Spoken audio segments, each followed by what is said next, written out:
Hi, sorry, just had a minor microphone fail there. Right, so thank you so much for joining me today. I'm Jenny. I'm a coach, I'm an author, and I'm an advocate for parents who are determined to raise emotionally healthy kids after separation and divorce. Now, you're going to be watching a reading from my book, which is uh, how to communicate effectively with your ex. So it is published on Amazon, and I will put a link to it in the comments below. But it's a guide designed to help you communicate with your ex, and it helps you to avoid causing any emotional fallout for your children. So whether you're dealing with high conflict parenting, whether you're dealing with co-parenting that's just going wrong, whether you're being misunderstood by your ex or you're just simply trying to stay calm when all they seem to be doing is trying to wind you up, this space is exactly where you need to be right now. So let's dive in and we will start to explore how the right words can protect your child's peace and your own. So the reason that I wrote the book is because so many people are navigating one of the most emotionally charged transitions that a person can go through. Relationships break down every single day, and the majority of relationships have children involved of whatever age. They could be, you know, 1 day old through to, 18 plus. Now, unlike a typical breakup, it doesn't have a clean break when you've got kids. And you can block your ex, you can mute your ex, you can walk away quietly into a fresh start when you haven't got kids. But because children are involved, they are the invisible thread that are connecting you to your ex now and forever, unfortunately, forever. Now, the book isn't about legal advice or custody battles, it's about communication. Now, the words that you choose and the tone that you use, the silences between your responses, the messages that you send, they all shape how your child experiences this really pivotal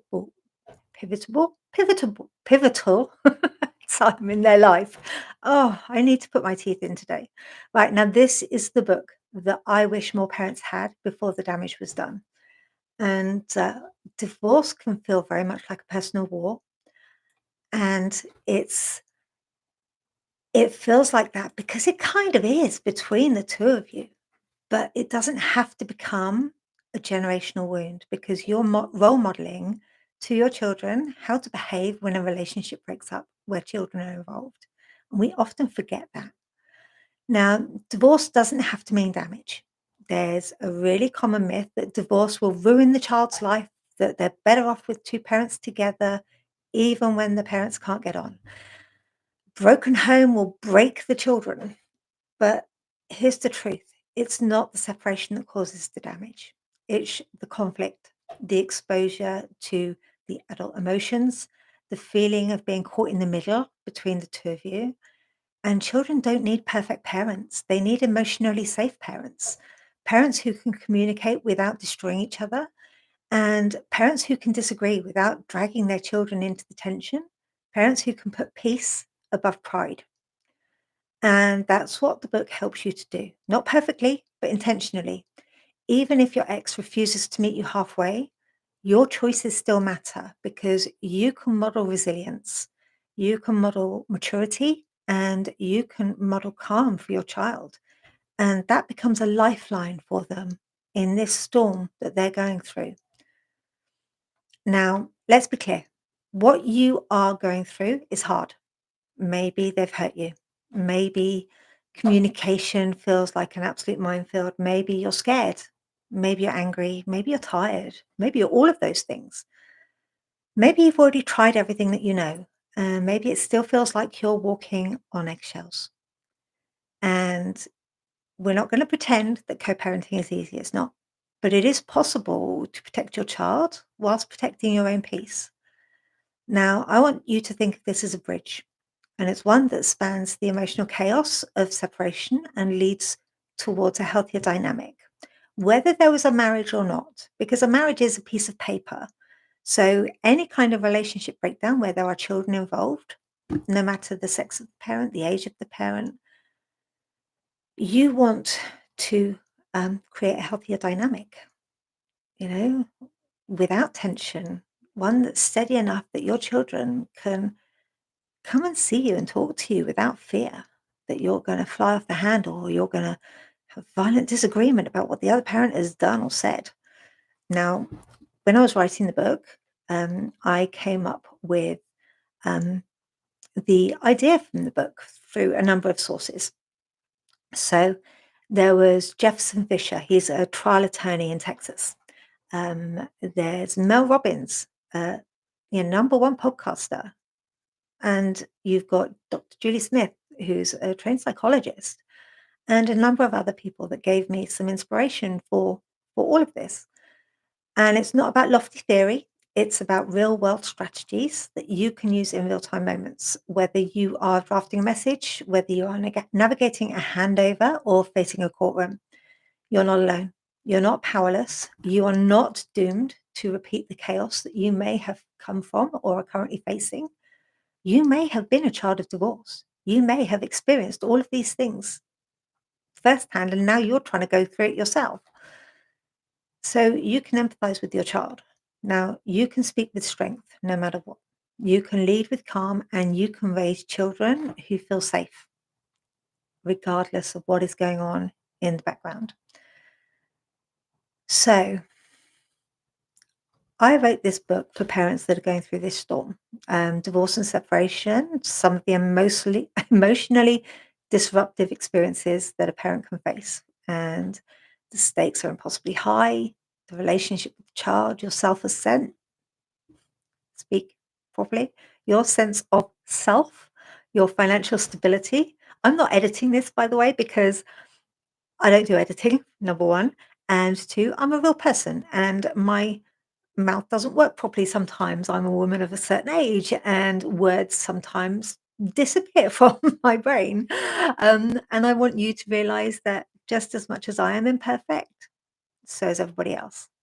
And it's not about me creating a perfect podcast, a perfect recording on YouTube. It's not about me um, reading rigidly from a script and editing it to death.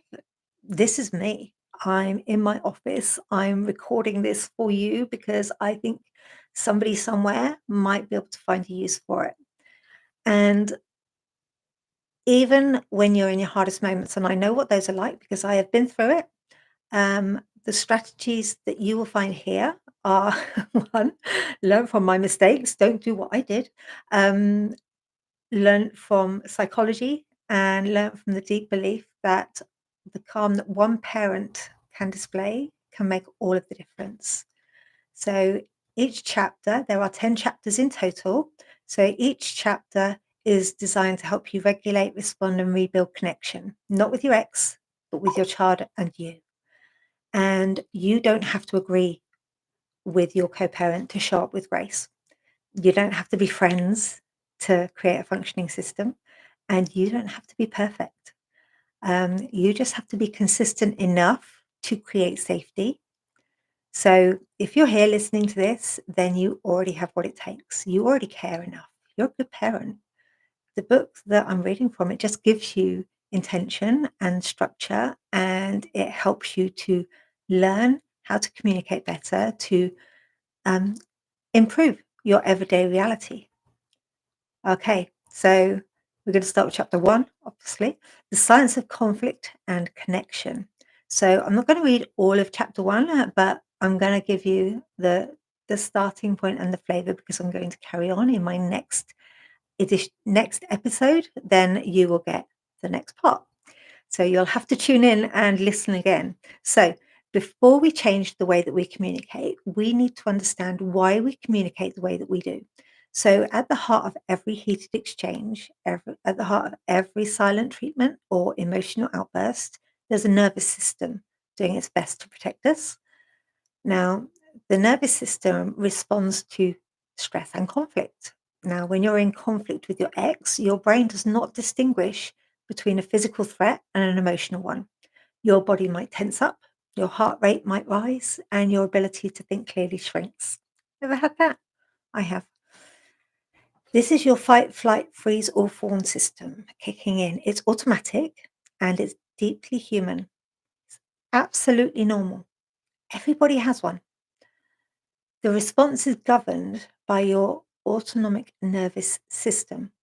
When it detects danger, even a sharp tone or a triggering word in a text, it goes straight into survival mode. Blood rushes away from the parts of your brain responsible for logic and empathy, and it goes straight into the areas designed for quick reactions. So the result of that is you're going to say things that you regret. You fire off texts that escalate the conflict, and you shut down or lash out. Not because you're a bad parent, but because your nervous system is trying to protect you. And I don't know if you've ever had this, but when you get a text through from your co parent, especially if it's high conflict, you hear the ding on your phone and you know that you've got a message or an email. And already you're like, oh my God, I do not want to read it. I do not want to answer it. Oh my God, what now? What next? Yeah. That is your body going straight into that stress response. Now, if you have experienced past trauma, now that could be from childhood, it could be from relationships, or even from your divorce, your nervous system can be especially sensitive.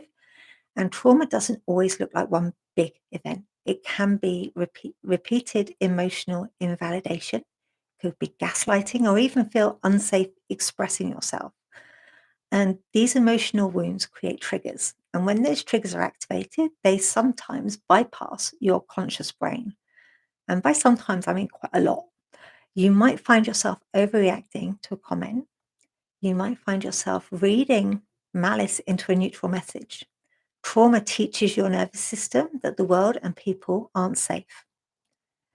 And this is why your reactions might feel outsized compared to the situation when you're looking at it from an external perspective. You're not just responding to your ex, you're responding to years of built up hurt that your body has not yet released. Now, there are attachment styles and how they influence your co parenting dynamics. So, attachment theory helps explain how our earliest relationships shape our emotional responses. And there are four main styles. There's secure, where you're able to communicate needs, feel safe, giving and receiving love, and navigate conflict calmly. There's anxious, fearing abandonment, craving reassurance, and may over communicate or react through perceived rejection. There's avoidant, which values independence, suppresses emotions, and may withdraw or shut down during stress. And there's disorganized, which is a mix of anxious and avoidant, which is often rooted in unresolved trauma or chaos in early relationships. Now, in a co parenting relationship, your attachment style might show up in the way that you handle disagreements, respond to silence, or interpret your ex's behavior. Recognizing your style and possibly your ex's isn't about diagnosing, it's about increasing your emotional intelligence so that you can disengage from unhealthy patterns. So, there are some tools that you can use to regulate your body so that your brain can respond. And regulation is about calming your nervous system enough so that you can get back to accessing that rational, calm self, especially when things get heated. Now, there's a few tools that can help you, so I'm going to give you those now. So, the first one is box breathing. So, you inhale for a count of 4, you hold for a count of 4, you exhale for a count of 4, and you hold for a count of 4.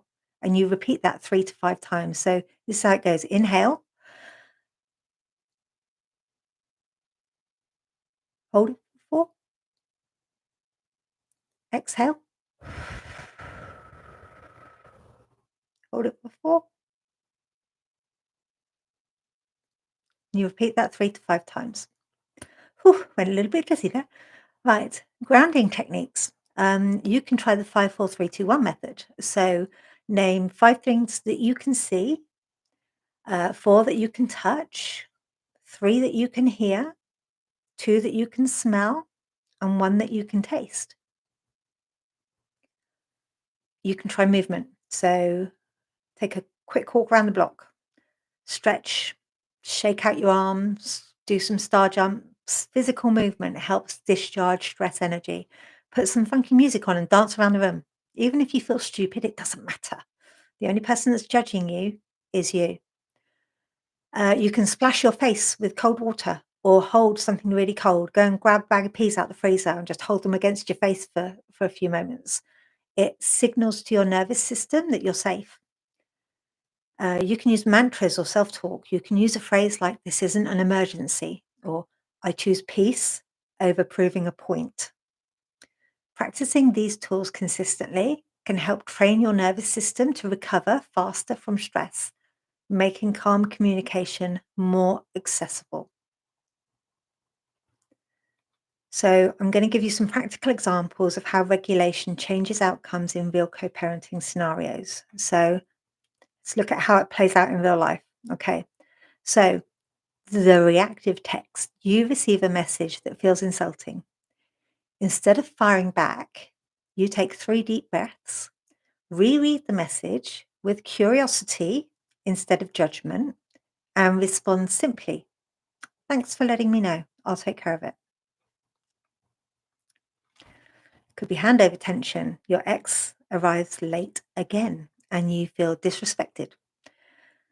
You notice your jaw is clenching, your palms are sweating, you are showing signs that you are dysregulated.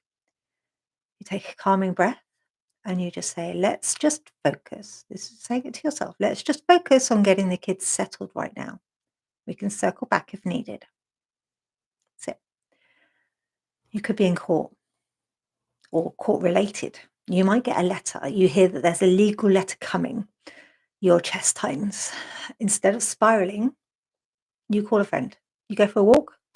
You remind yourself, this does not define me. I can get support and correspond in my own time. So this isn't about suppressing your feelings. They're about creating enough emotional distance to choose your next move with clarity. Okay? And I'm going to end today's little podcast video, whatever you want to call it. I'm going to end it there. Okay? Try and keep it short for you.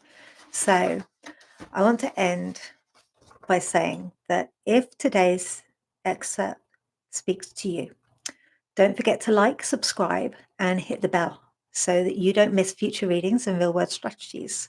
You are not alone. I've helped thousands of parents across the globe shift the narrative, protect their kids, and regain control of their lives.